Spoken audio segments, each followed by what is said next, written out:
Today, the Mulligan Inquiry. What is the Mulligan Inquiry and why have myself and Bill Hayes covered this in our book, Unmasking the Killer of the Missing Beaumont Children, Chapter 24. Also, how does the Mulligan Inquiry relate to the abduction and disappearance of the missing Beaumont children?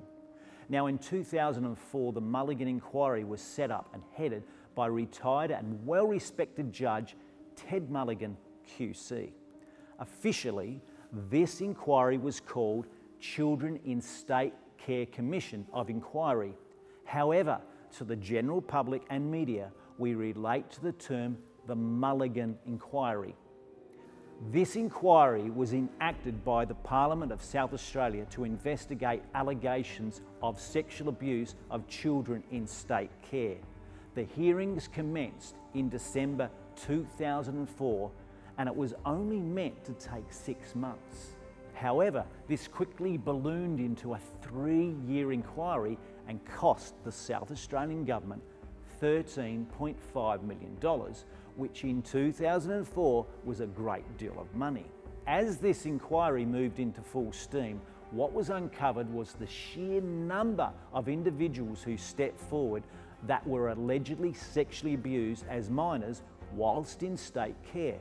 In fact, the inquiry investigated each of these allegations and produced a 564-page report which found that in the past 65 years, the state had failed to protect some of the children in its care from sexual abuse.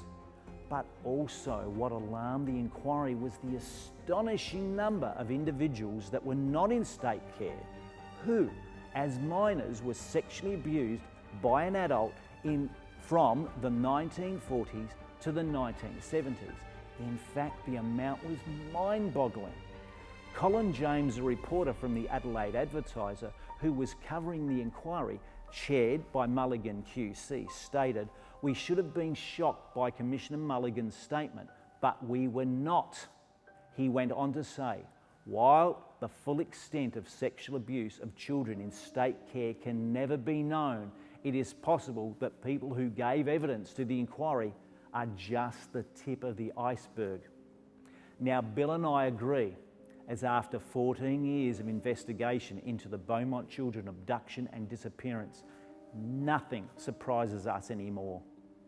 Even Mike Rann, the state premier at the time, could not have foreseen that this investigation would uncover this extent of child exploitation, which was nothing short of appalling and shook the establishment to its core.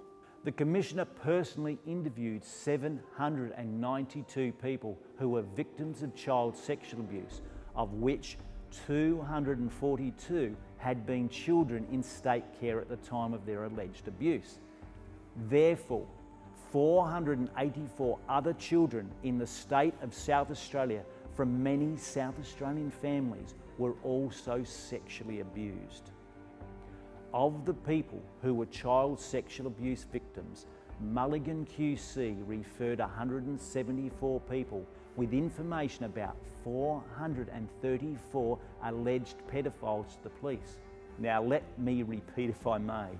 Of the people who were child sexual abuse victims, Mulligan QC referred 170 people with information about 434 alleged pedophiles to the police. For a state that is large in landmass, but one of the least populated states in Australia, the percentage appears to be the highest in Australia per capita population. Because of the extent of child sexual abuse, Commissioner Mulligan said he had been totally unprepared for the foul undercurrent of society which had perpetrated child sexual abuse against wards of the state between the 1940s and the 1980s. But he also went on to state, "I had no understanding of the widespread prevalence of sexual abuse of children and its frequent, devastating and lifelong consequences for many of them." There are a lot of things we worry about when it comes to protecting our kids. In 2018, almost 2,000 youth in the US died by suicide. communities all over the country are dedicating resources to help eliminate the tragic number of lives lost. Each year, about 60,000 kids are hospitalized from the flu. That may seem like a lot, but that number has gone down 30% in the last 10 years, thanks to many different public health efforts. And every year, over 100,000 children are injured in car accidents. Those numbers would be bigger if we didn't have seatbelt laws, airbags, and child safety seats. But what about sexual abuse?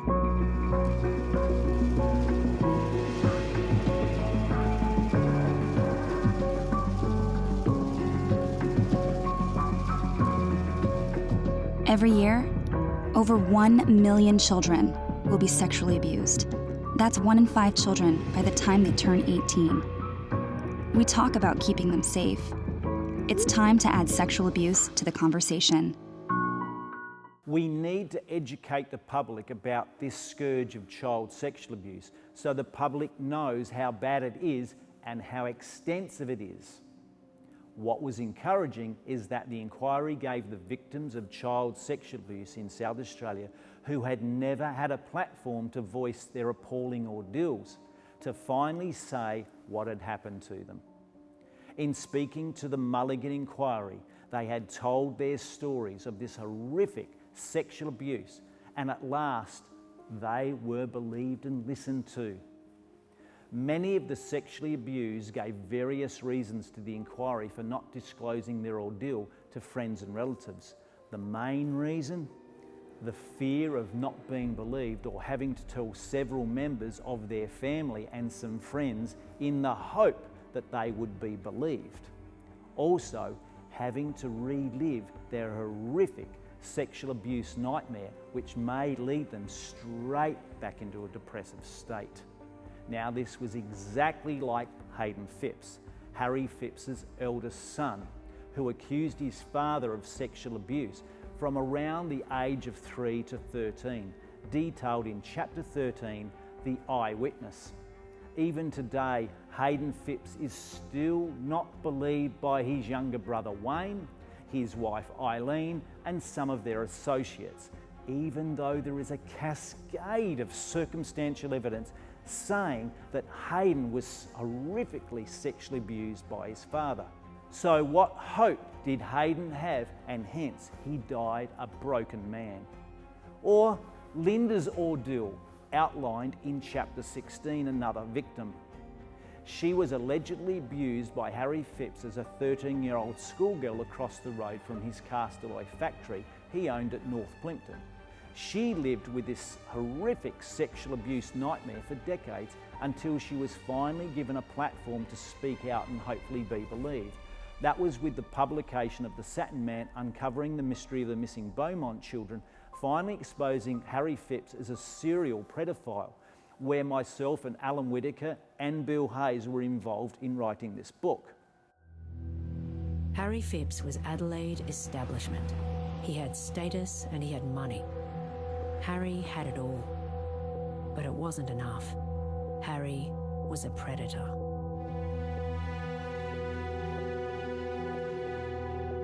In 1979, near his Castleroy factory, the well-dressed businessman raped a 14-year-old girl. She has never publicly told her story before. My best friend lived around the corner from behind Castleroy's, and I remember having my school uniform on, which back then was very short, as they were back then, and I ran to my friend's place. This would have been about 4 o'clock when I headed her place, and she only lived not even a 3-minute run to her place. Linda stayed at her friend's for around 2 hours. On her way home, she encountered the man she's identified as Harry Phipps. Or Christine's alleged sexual abuse ordeal we speak about in Chapter 23, The Evil Choir, in Unmasking the Killer of the Missing Beaumont Children. She talks about being allegedly sexually abused as a child inside Phipps's Castleroy cottage by Harry Phipps and some of his associates. These horrific, cruel and disgusting ordeals have been covered also in previous YouTube episodes. There are many other child sexual abuse victims who stated to the inquiry they spoke out years ago to family members and relatives detailing their accounts of sexual abuse from the likes of an uncle or a well-liked scoutmaster, sports coach, teacher, or a member of the clergy. But their stories were dismissed as sheer folly. One lady told the Commission, "You get told so many times not to say anything, and someone suddenly says, 'I want to hear what you have to say.' It's life-changing."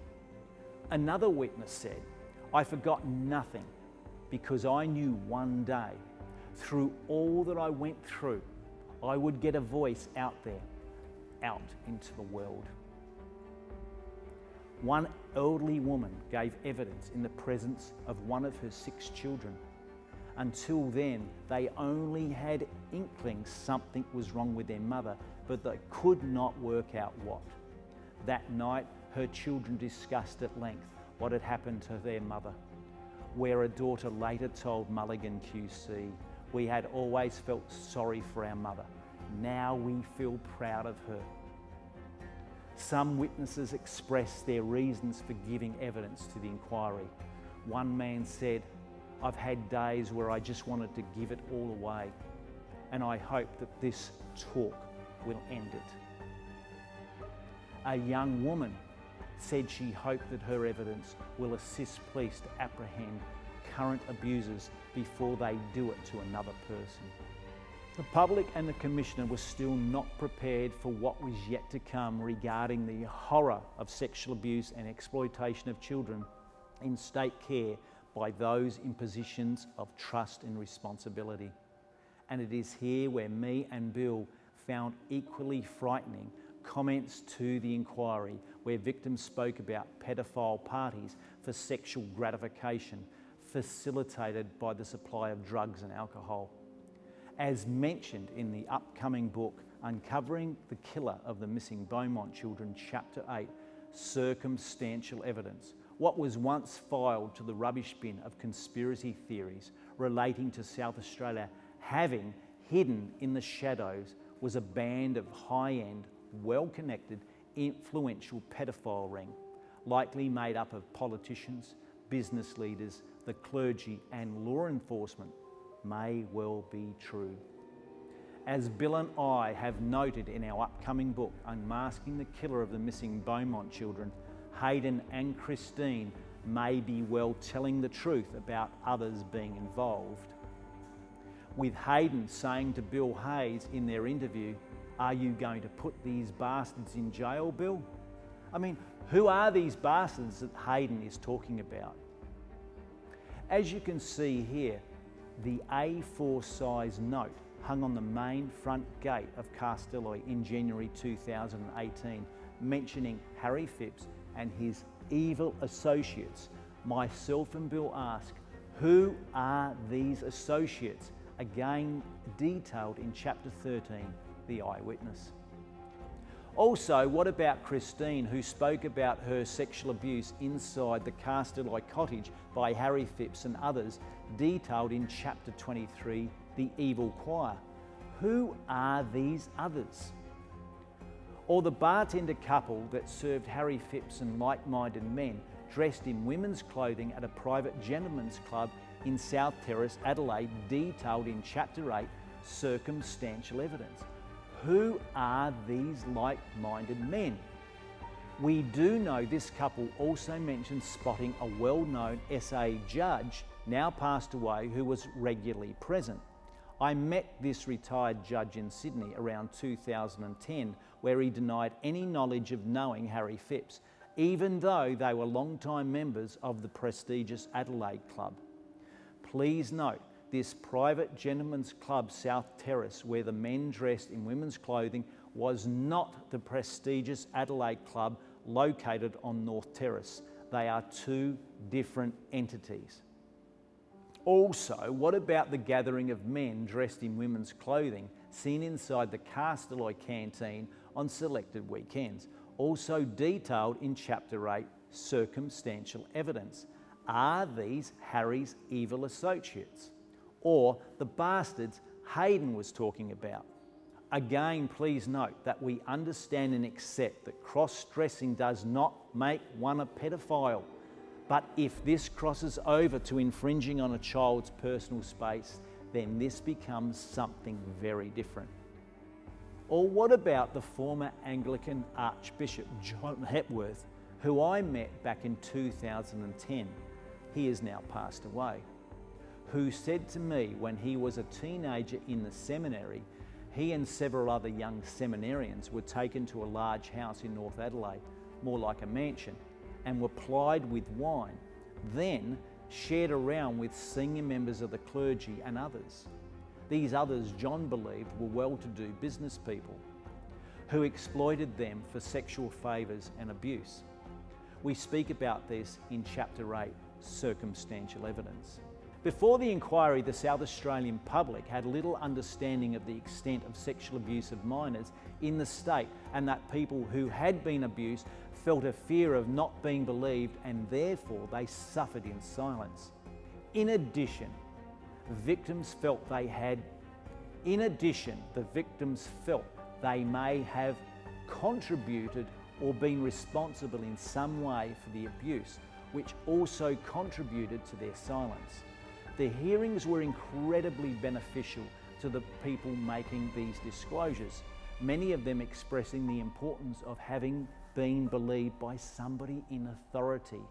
And as a result, more alleged victims of sexual abuse began stepping forward, knowing that for the first time since the 1950s, 60s or 70s, they would be believed and listened to. Now, Bill and I believe with the publication of our book, Unmasking the Killer of the Missing Beaumont Children, that other victims of child sexual abuse by Harry Phipps will step forward, as these predatory pedophiles like Phipps will never stop their serial predatory ways unless stopped or they pass away. Now, the Commissioner submitted his final report to the Governor of South Australia in March 2008. What is breathtaking was that this report in part states that many of the alleged incidents occurred in the 1960s and 1970s, a period that Harry Phipps and his cohorts appear to have been very, very active. Overall, these children were sexually exploited, abused, threatened and left vulnerable. Hordes of victims spent several days giving evidence to the inquiry and reliving for the first time in public their horrific and nightmarish childhood sexual abuse experiences. The amount of damning sexual abuse information kept coming in. Would you believe that the police could only arrest 2 suspects of the 434 alleged pedophiles? Why? We believe due to the passage of time since the events occurred and the quality of evidence available. However, with this type of statistic and perhaps unavoidable inaction, myself and Bill can understand why many sexual abuse victims are hesitant to step forward. We can also understand why the South Australian public is extremely sceptical and hold a strong belief that a high-level, well-connected pedophile ring did in fact exist in the 1950s, the 1960s and 1970s. The Mulligan inquiry has an 80-year suppression order on it. Yes, that's right, and an 80-year suppression order put in place by then Attorney General and now Speaker of the Upper House, Michael Atkinson and Mike Rand. This means that the 1,733 pedophiles that were identified by the 792 victims that gave statements to the inquiry will never go to court or ever be charged. With so few being brought to justice, one might be led to ask the question, was there undue pressure emanating from sections of the old guard in government, the public service, or the upper echelons of the South Australian society to place a halt on all this? Or were there evidentiary requirements and paucity of admissible evidence such that charges simply could not be laid? Was the Mulligan inquiry getting too close to those in power, whether it be current or former government officials, government ministers, law enforcement, the judiciary, or others in the higher echelons of business in South Australia. As Bill Hayes stated, the reality most likely is there was simply not enough evidence to lead to those named being charged. Shortly after the inquiry was completed, the public was gobsmacked that the South Australian government placed an 80-year suppression order on portions, and I say on portions, of the Mulligan inquiry, especially those who were named by victims. This may be unfathomable today. Bill Hayes, with over 10 years' experience as a top-line detective in the South Australian Police Force, states, "In fairness to the government, there are a few very good reasons why names were not released. It is extremely likely that the order was placed on the advice of the Crown Law Department to the government to do just that. It is a question of whether those named are still living, and if they have been brought before a court, charged and convicted of these crimes. In the main, they have been named by victims without any other evidence, real or circumstantial, being able to be held against them. It does not mean that the victims were not believed. They were. Rightly or wrongly, it all comes down to our system of justice, that there is there to protect all, even the guilty, if no evidence is available to support the charges. If those named are now deceased, then they could legally be named, but an all-encompassing suppression order was the most logical way to deal with it all. Also, what happens if a person or persons named were released to the media only to find out later that they are completely innocent of any crime? Their name, in fact their family name, is sullied forever, even though they are innocent. In the end, Bill and I believe the truth will come out, but we must not let our emotions cloud the facts we have presented in the upcoming book, Unmasking the Killer of the Missing Beaumont Children, to help us solve this case. Hence, we are very proud of what we have detailed or set out in Chapter 24, the Mulligan Inquiry, and why this relates very much to the abduction and disappearance of the missing Beaumont children. Myself and Bill Hayes know that this YouTube episode is very emotive for many people. If you have any information at all about maybe your own sexual abuse or child sexual abuse that occurred to you when you were younger, and you really didn't have a platform or felt you didn't have a platform to speak about it, you do now. Times really have changed, and you will be believed and you will be listened to. So contact your local authorities, or through YouTube or through Facebook, contact myself and Bill. We'll be happy to talk to you and point you in the right direction. Well, that's about it from me for this episode. I hope you enjoyed. If you like what you hear, then do click on the links below, like and subscribe. So until next time, I'm Stuart Mullins with Bill Hayes. We really appreciated your company.